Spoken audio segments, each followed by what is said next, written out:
for most of us that have been here for decades, this is part of our heritage. We may not have the same last name. We may have come into the business different from some others, but the reality is we've all been here together. We've all seen it grow. We've helped it scale, and it's all part of our heritage. Hey there, and welcome to Under the Roof, the official podcast of Baker Roofing Company. I'm Todd Kavanaugh.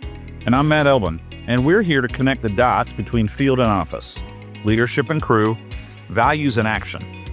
In each episode, we dive into the stories, lessons, and updates that matter to our team. From safety and career growth to company milestones and good old-fashioned storytelling, it's all about living out what makes Baker, Baker. Let's get into it. So guys, welcome back. If you're joining us for the second part, I would highly encourage you to go back and listen to the first part. But we have John Matthews here with us talking about a lot of things. ESOP, economy of culture has been a phrase we've used quite a bit. We really like that. Honesty of the process. And we're looking forward to getting back into it with John. So John, welcome back to part two, and let's get after it. I'm a firm believer that most people want their hard work to mean something more than a paycheck. And I think that comes in the form of pride and quality of what they do. It comes in the form of the relationships they build over time in their professional lives. I think it comes in the term of what they can do for their families over time. You know, I think it's important to people to build a life, if you will, of their choosing, and then to see that grow. And so I think all of those get accelerated when, even mentally, if not physically, you go from being an employee of an institution to an owner of an institution, regardless of the shares you have or don't have. The fact that you have a thin slice of the pie and you feel the pride of that and the pride of meaning, that I think it just accelerates each of those, where pride and quality, pride in your relationships, pride in what you can do for your families, it broadens. So, I think that obviously we've built a great culture that values people, that values their families over time. And I think everybody who has sort of been with Baker for a long time or even a short time recognizes that and appreciates that. I think all the organizational shift to an ESOP has done is accentuate that, accelerate that, and create additional value for folks within those lines. So, I don't think it's a game changer. I think it's a game enhancer, in that we all were moving in a common direction with purpose. And now we're all moving in that same common direction with perhaps a greater purpose, not only for the collective, but also for us as individuals. I think you mentioned, sort of investment in employee growth and training, and how that sort of phases in with this as well. And I think investments to improve the business and its people aren't going to change, as they're some of the most important investments the company can make to improve performance. So over the course of time, if you look back at the safety and risk management program we have, which is fantastic, I'd call it best in the industry. And the work that team does and the skill sets of that team. And then you look beyond that into the operational quality control and enhancement that as that team has built, which incorporates into it training, both on a professional level and on a technical level. These are all costs to the business that, if you don't know the business and you don't understand the difficulties of the business and you don't appreciate the risks of the business, you might say is a burden. But what we know, and this is where outside ownership gets a little quirky for folks, because they may not see that. They may say these are costs we need to reduce. But what they don't realize is that in the development of all of those programs, it has compounded our ability to do more work because we operate safely. We understand that. We value that. We are attentive to quality. which means we're going back to jobs fewer times to repair items. We're going back to deal with post-install leaks on a less regular basis. Our customers are happier with the quality. Our manufacturers are happier with the quality. And then as we continually train both new and experienced staff on new products, on the elevation of where manufacturers have gone in research and development, we're keeping everyone technically proficient in as advanced a state as possible. You can't, that's the kind of momentum you can't change. And if you stop it, it takes a very long time to get it back. So, as we look at this collectively, I think we really need to recognize and value programs like that only enhance our professionalism as we grow. All right. So John, we talked through a lot of the advantages of the decision to go ESOP and how that can benefit us in the market and benefit us with training and hiring and retention. Let's do an honest assessment, though. What are maybe some disadvantages of being employee-owned and independent compared to being part of one of these other platforms where where do we have to work harder, I guess, or maybe smarter to compete? On a tactical level, or on a level where we're really competing for work, the ability of a larger company to scale its lead generation operations is relevant. And so you look at a Cinemark, they have just a really aggressive lead generation program that helps create new customers and identify new projects, and on a national scale. If you take a larger construction conglomerate that buys a roofing company or buys 10 roofing companies and employs some of its lead generation techniques and designs them for those companies, that's where it's hard to maybe compete.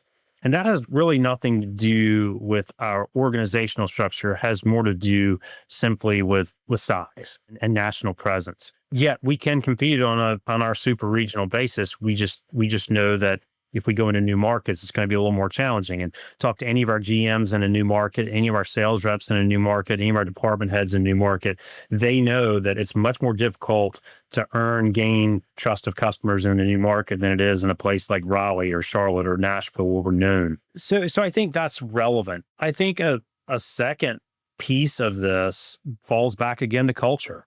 I mean, so much of this, culture permeates so much of this.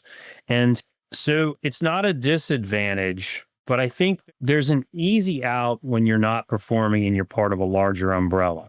And that is meaning a larger company. And that is, well, we're not doing well because of X, Y, and Z. Whatever that has to do, whether that be the corporate office, whether that be corporate programs.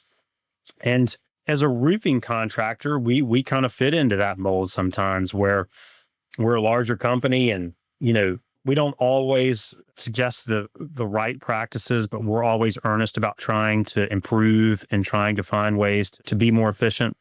And it can sometimes be easy to say, well, that didn't work because Raleigh said do it, it doesn't work. I think when you look at the ESOP model, though, that it changes the game a little bit because it's no longer, well, ownership said do it, so we did it and it didn't work. Or the big giant company headquarters in Toronto said do it and it didn't work. I think now it's sort of on all of us to say it needs to work and it's on our shoulders. There's no looking back. There's no blaming it up, above, sideways, down. We all take our piece of what we do and we all need to work on it as effectively and professionally as we can. So that's long-winded, but I just think that it's not a disadvantage. It is an advantage, but it's one we have to understand and that there's no finger to point to. There's no one to blame.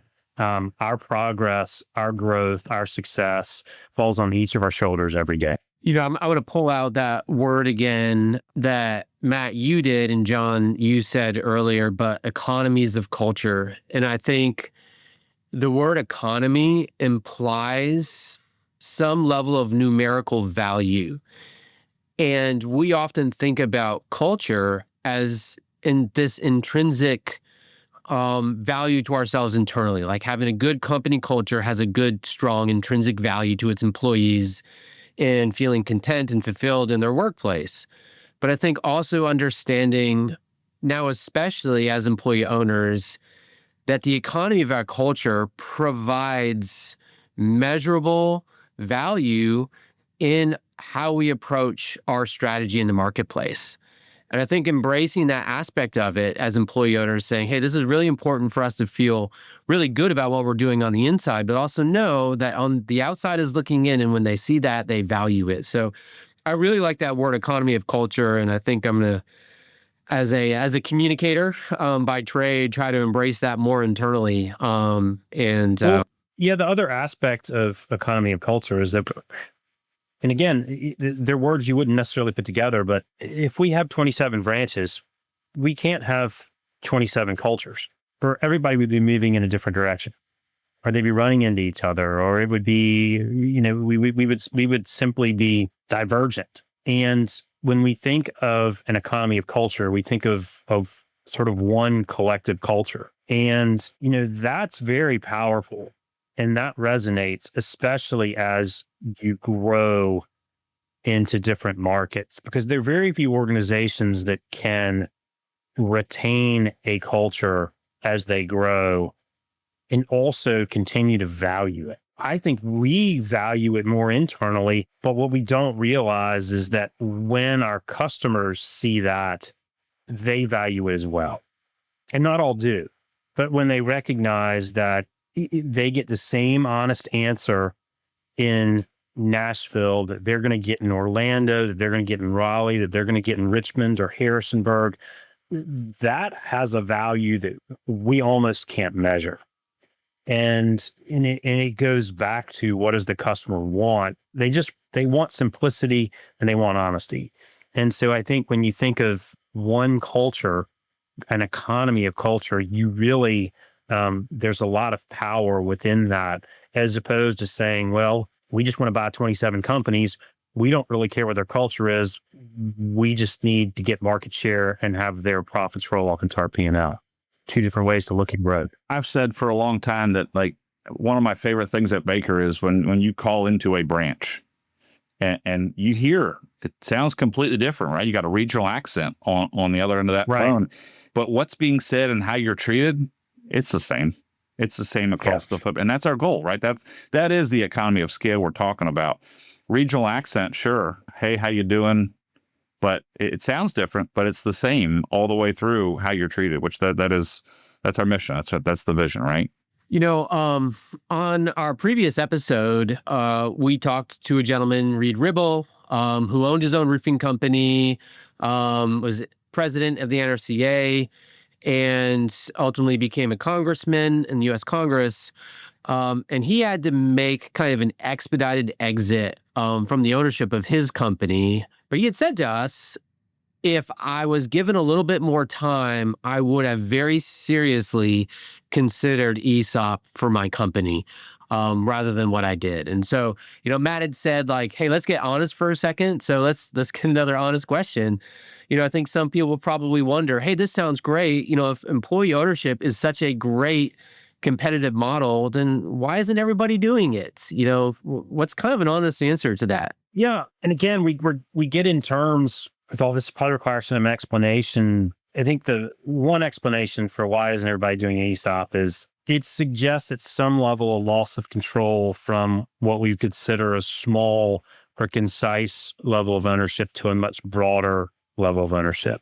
It suggests a change in how a company operates from being very closely held and very closely managed to having, just a broader spectrum of ownership and interest and involvement from outside influences. We now have an independent board member. We never had that before. That's independent outside. We now have an ESOP trustee who sits in on board meetings and speaks to the interests of the trust. Never had that before.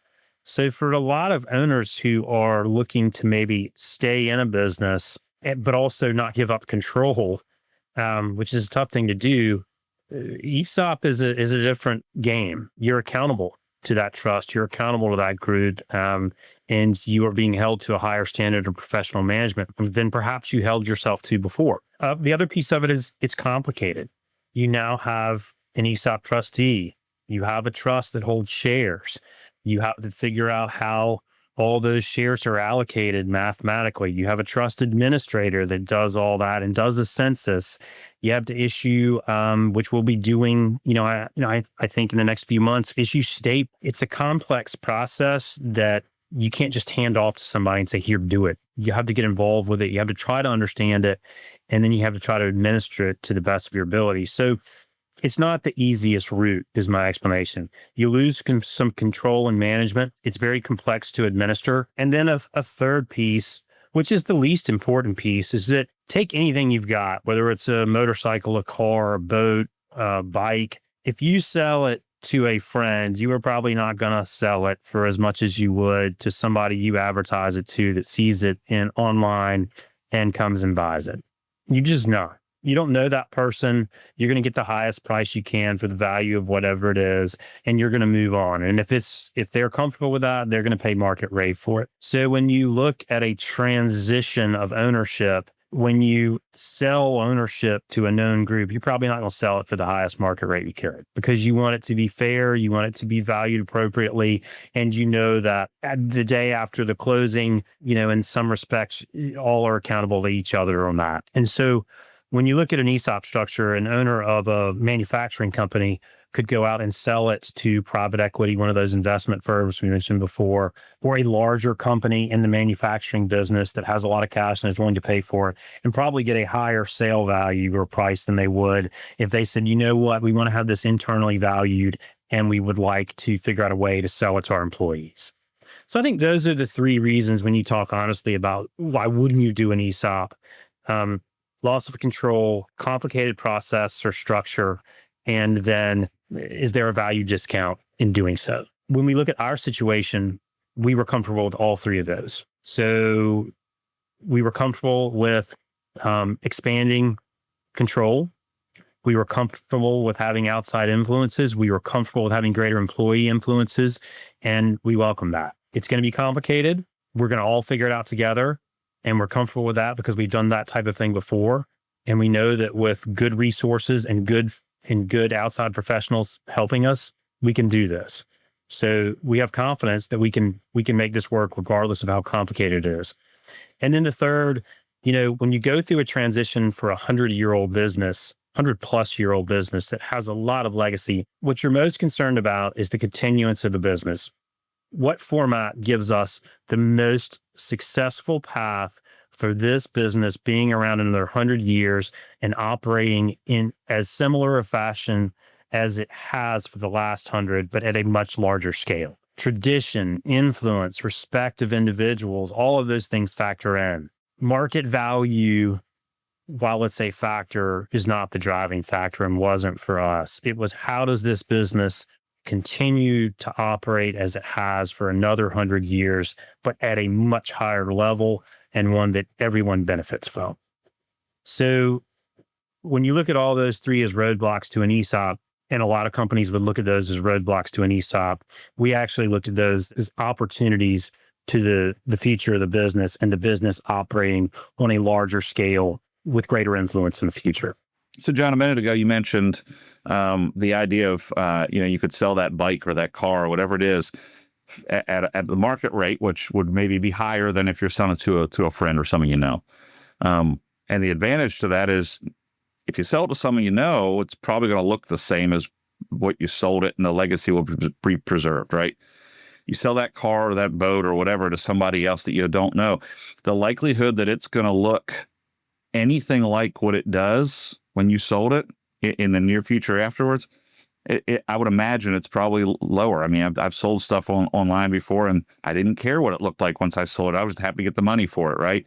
This is different, right? This was family owned. This had a lot of legacy. This is 100-plus-year-old business that has impacted and influenced a lot of people over the years.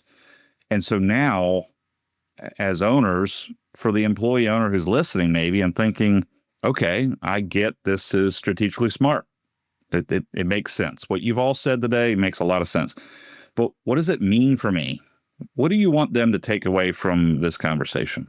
Yeah, and I think as we get more tactical in how the ESOP rolls out and we begin to start talking about statements and growth and all of those things in value, we want to always be reminded of what we've been entrusted with. And so I think if your grandfather, your great grandfather passed down, say, his Medal of Honor to you, and you had it, very much to the analogy you were just using of if you sold it to somebody else or you kept it in the family, you're more likely going to take pride in that. You're going to shine it. You're going to keep it in a shadow box. You're going to display it somewhere where others can see it because you're proud of it. And you want people to know that that's part of your heritage. And I think if you take that example and you put it in this perspective, for most of us that have been here for decades, this is part of our heritage. We may not have the same last name. We may have come into the business different from some others, but the reality is we've all been here together. We've all seen it grow. We've helped it scale, and it's all part of our heritage. And so I think that as any employee, now an employee owner looks at this, it's not an obligation. It's more of a preservation of what we have come to value and the heritage we've had. So everybody grows up differently. But it's uncommon that a group of 1,100 people can come together and all have something be a part of their heritage. And so I think that's what's powerful. The trick is now, all right, how does that apply to me? And I think that's what we're going to begin to see as we begin talking about this subject and doing other podcasts in the future and other announcements is there is a collective component to this, and we've talked a lot about it, and I think we all have it. It is our heritage.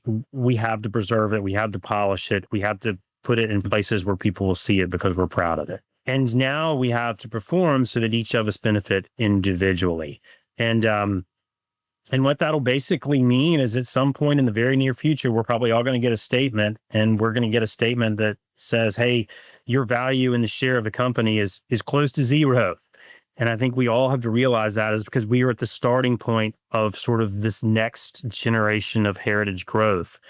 And so that is a great place to start. It means the game is beginning for all of us. And as we march forward, our continued value to this sort of new organization will be reflected in those statements as they increase year over year over year. But I think we all need to recognize that we're at the starting point. We're at the beginning point of not something brand new, but we're at the beginning point of the next generation of our own heritage and legacy. And we have the ability to shape that. People taking a personal look at the business and saying, I'm part of this. I need to put my effort into this, my best effort into this for the betterment of myself, but also the betterment of everyone that I'm working with. I mean, that's a pretty real honest answer, you know? Yeah. I mean, I think if we were to all wake up in the morning and go, I don't feel like doing this. I'm sort of working for the man. Or the woman, where do I get value in this? Or am I just a tool in the box that helps somebody else get somewhere else? And I think what we have to see in the ESOP model is that I can wake up every morning, I can tie my shoes, I can scrub the dirt off a little bit, I can put on my uniform, and the pride is that I am working today for myself and for all of the people around me, as opposed to working for a large conglomerate corporation in Belgium or a private equity investor in California, or even a single owner locally. I'm working for myself, and I'm working for the collective benefit of those around me. And that's really powerful to every individual employee we have. I love the language that you use, John, of legacy and heritage. I think like a lot of us, as you mentioned, that have been here for literally decades, and even for people that haven't been here quite so long, being a part of this organization becomes part of your identity. And I think even specifically being in roofing becomes part of your identity. Reed spoke about that as taking pride in what we do as a company. And I love the starting line comparison too, because this really is a starting line. for everybody. And I hope everybody here that's listening to this and that I see each and every day, like, are here with us in 10 or 15 years and enjoying the fruits of starting this race together. And so, John, this has been really valuable. I really appreciate it. I think the onus is on us to continue to keep talking about this. I think we've all heard a lot of great stories, or at least maybe some of us started to hear some success stories of ESOP. And I think one of the things that's a great reminder is it's not a guarantee. Like, all of us have an onus to be doing our very best, profit if we can, loss if we must, to make this platform successful. And so I think this gives us a little bit more clear of a picture to keep having this conversation internally, encouraging one another. So, yeah, John, thank you very much. Thank you all. Thank you, John. So for everyone listening, you're part of the company with a real competitive advantage: independence, employee ownership, long-term thinking, local presence with scale capabilities. These aren't just nice to haves. They're strategic differentiators that help us win work, serve our customers, and quite frankly, better than anyone else. Thanks for listening to Under the Roof. That wraps up this episode of Under the Roof. Thanks for joining us and being part of the Baker Roofing family. If you liked what you heard, share it with your crew. Hit the follow button and keep the conversation going wherever you work. We're here to keep you informed, inspired, and included, because the more connected we are, the better we work together. And as always, we'll leave you with this: we shall do good work, at a profit if we can, at a loss if we must, but always good work. See you next time.